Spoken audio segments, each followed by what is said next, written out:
If your partner was avoidant attachment style and they broke up with you, you have to watch this video, because in this video I'm going to explain you how and why they took this decision. In this video we're going to talk about Freud, we're going to talk about subconscious, we're going to talk about belief system, and you'll understand, that's my job in this video, you'll understand what you have to do right now if you want to get back with him or her. IGetMyExBack.com. Everyone deserves a second chance. So how do we take actions, or how do we make decisions? You think that you are rational and maybe your ex is rational. In reality, 90% of our thoughts are unconscious. That's, part of my specialty and the paper I work on this. It's fascinating to see how it relates to relationship. We are the results of years of beliefs, and this is what we don't cover today in this video. The belief system of your partner, the belief system of avoidant attachment style or of dismissive avoidant, DA, which are the common group of avoidant people. Before we do that, or actually to explain you this, I'm going to talk a bit about Freud. So you don't need to do a thesis about Freud like I did.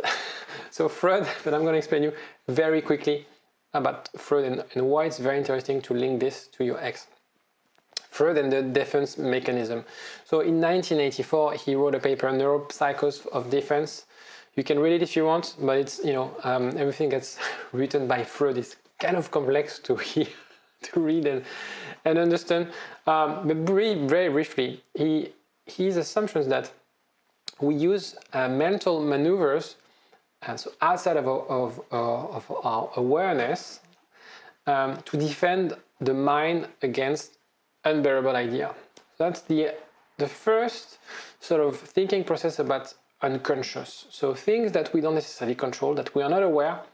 And for him, it was to protect from different toxic behaviors.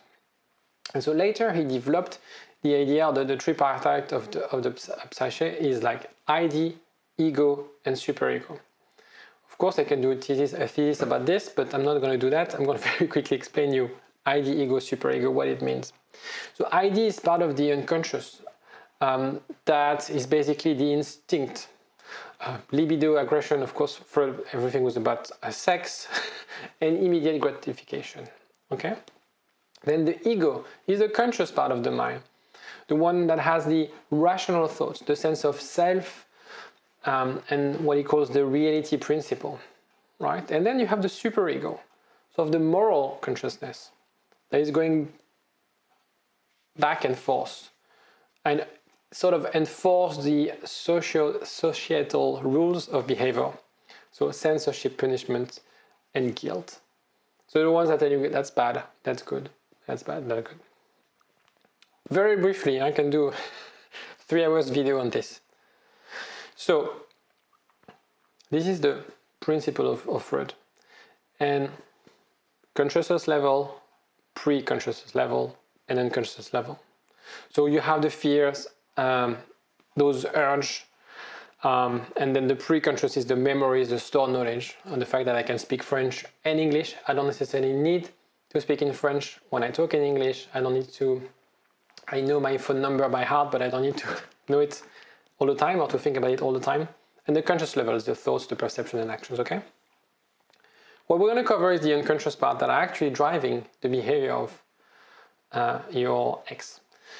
But Freud was wrong, because his assumption, and back in the days we didn't have that technology that helped develop neuroscience, and that actually bridged the gap between psychology and psychoanalysts, is that the primitive urges remained unconscious to protect individual.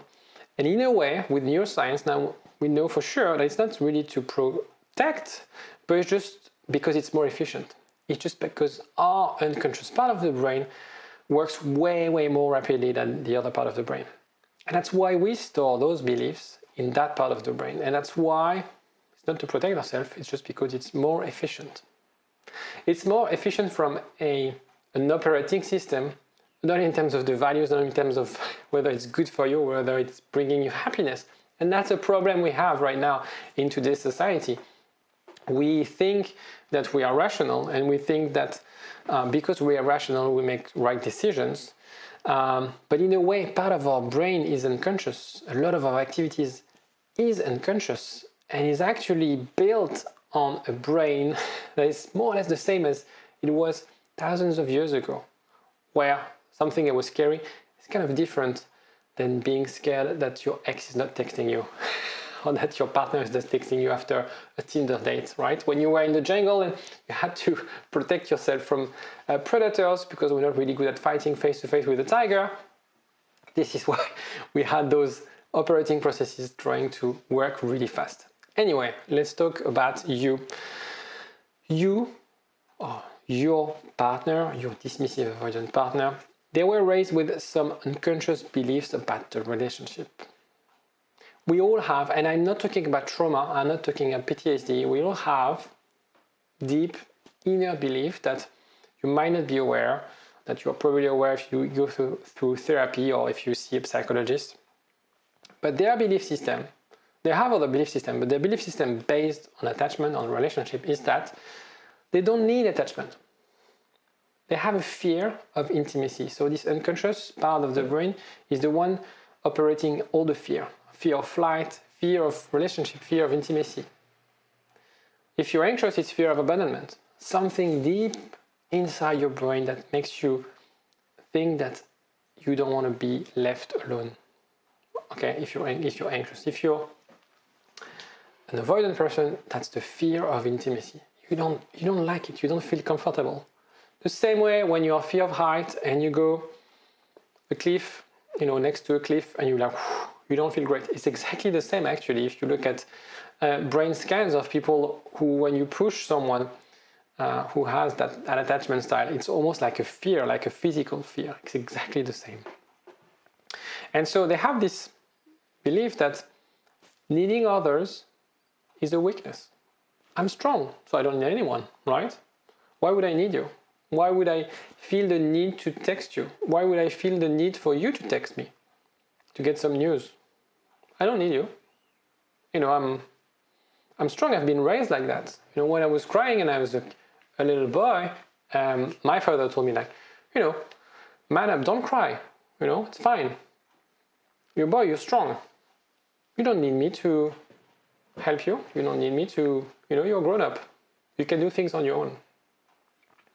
And I'm not talking about people who have parents who've been abusing, who had abusive behaviors, just like sometimes without knowing it, we create those belief systems in our kids' heads. And as a father, I'm very mindful of that. And I know for sure that I create some beliefs in my kids' head without knowing it, realizing it. It's after years and years of reproducing those things that you create deep belief. Another belief is that the emotions are negative, are taboo. For example, families who are not really the type of families who are hugging or talking about their feelings. Maybe they don't say to each other, I love you in front of the kids. Again, we're not talking about trauma, PTSD. Some families are like that. But when you're surrounded in that family where that's the way it is, that's how you create your belief system. Okay? The problem with that is that there are, and I'm going to say the word, but it's very hard to say, they are intrinsically, high five to me, designed to end relationship. Right? A relationship is to be dependent on someone. A relationship is to be sharing your emotion, feelings. That's the opposite of what they think they should be, what they value in a way. And so when they're in a relationship, it's really about how they can shift that value system. It's really about a clash of value. How to get back with them. The self-fulfilling prophecy. What's going on in also their mind.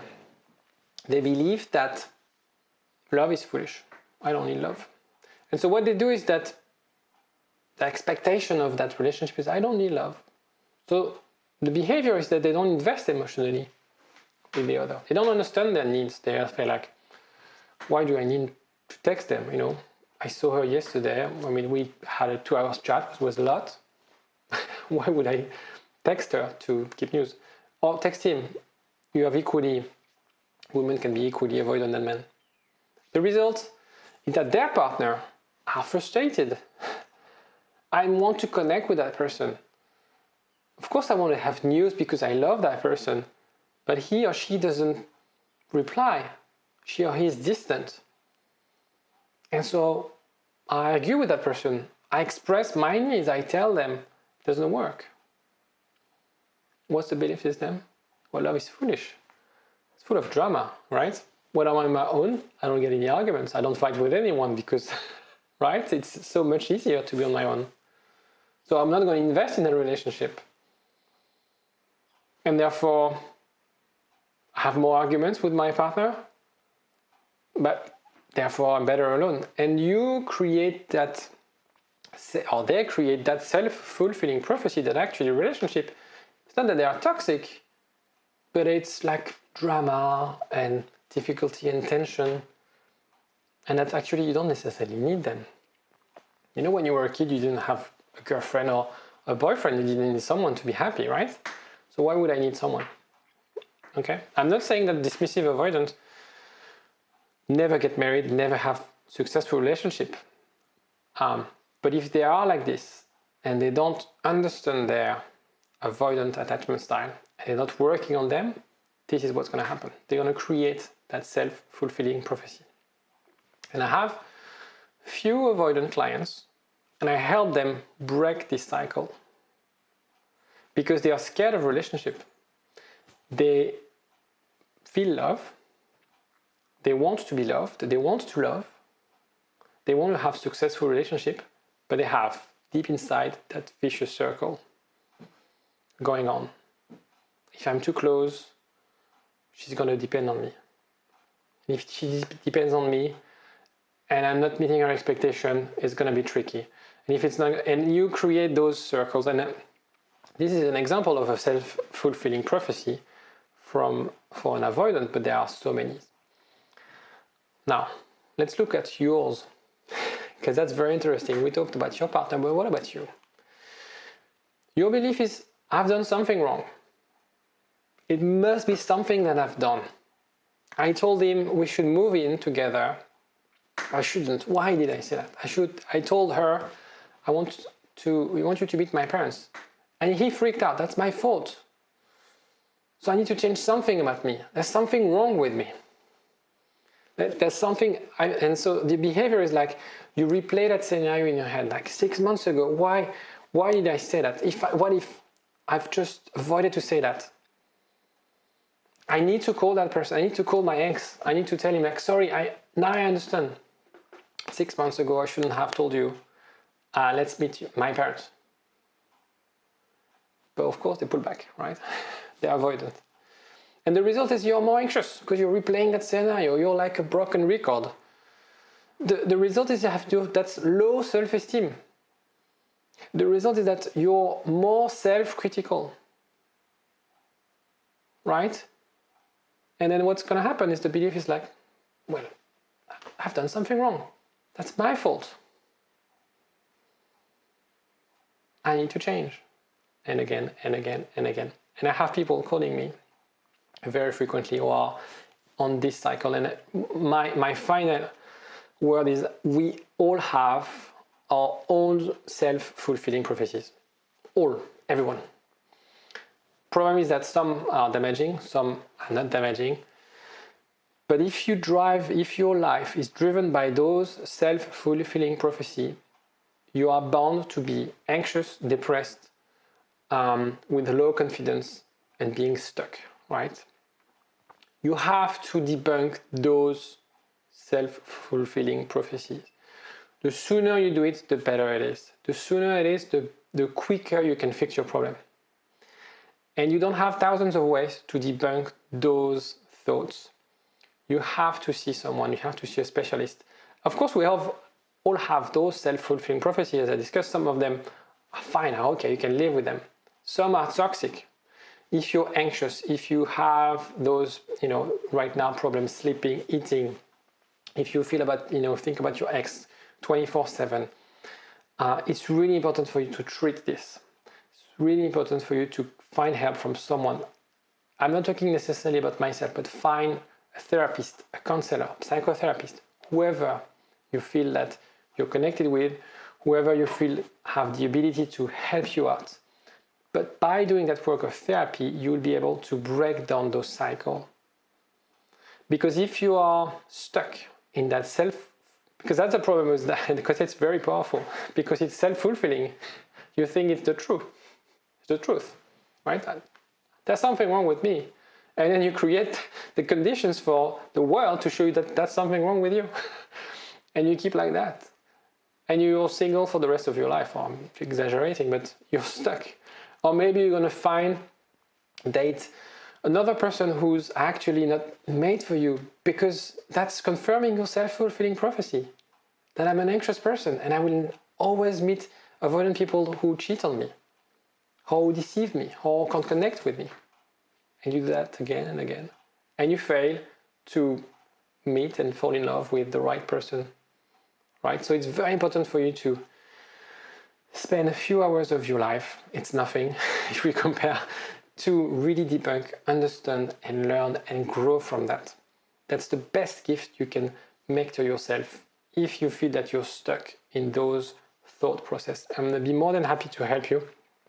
There are links and my contact details in the description if you want to have a chat with me, and I'd love to help you. Take care of yourself. Don't forget to like as well the video. Bye-bye. igetmyexback.com. Everyone deserves a second chance.